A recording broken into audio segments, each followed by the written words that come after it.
Lucknow court में जज साहब न्याय की देवी के सामने अकड़ कर बैठे थे। हाथ में विधान की कलम थी और पीछे फोटो फ्रेम से अहिंसा के पुजारी महात्मा गांधी मंद मंद मुस्कुरा रहे थे। संविधान लिखने वालों ने बस यूं ही लिख दिया था कि लोकतंत्र के सबसे ऊपर संविधान होगा।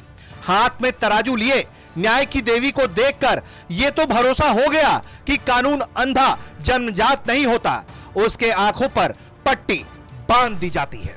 लखनऊ कोर्ट में संविधान का सेंगोल थामे जज साहब कुछ कहने ही वाले थे कि दनादन गोलियां चल गई। देखते ही देखते भगदड़ जैसी स्थिति हो गई। जज साहब ने हाथ से फेंका संविधान का सेंगोल और सीधे टेबल के नीचे जा छुपे।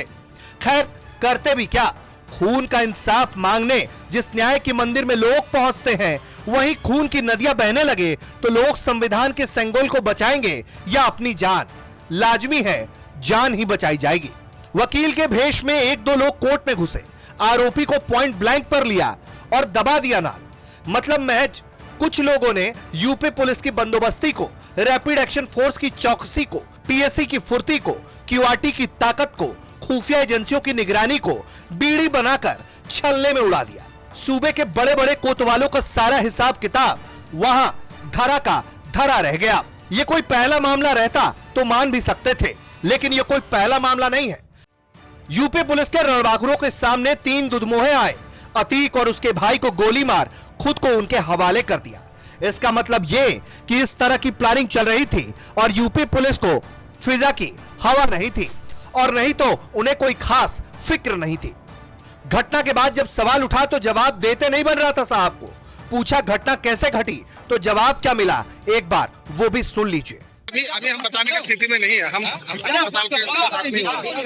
सरासर मजाक कर रहे हैं ज्वाइंट सीपी साहब। अरे सीधे कह दीजिए कि ना हम क्राइम रोकने की स्थिति में हैं और ना जवाब देने के।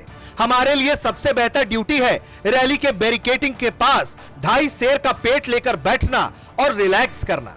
अपराधी अपराधी है तो जरूर सजा मिलनी चाहिए, मौत की सजा मिले, समय पर मिले।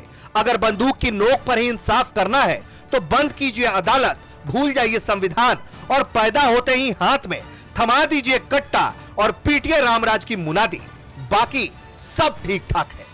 संविधान के सीने पर चढ़कर बेहयाई की कील ठोकना तो अभी बाकी था। पुलिस के बाद जब नेताओं की प्रतिक्रिया देखी तो यकीन हो गया कि बस एक ही उल्लू काफी था बर्बाद गुलिस्ता करने को। हर शाख पर उल्लू बैठा है, अंजामे गुलिस्ता क्या होगा। यहां कोई कह रहा है कि विपक्ष का हाथ है तो कोई इसको सरकार की उपलब्धि बता रहा है, लेकिन हकीकत तो यह है कि इस तरह की घटना कोई उपलब्धि नहीं है। यह बारूद के ढेर पर बैठ बीड़ी पीने जैसा है।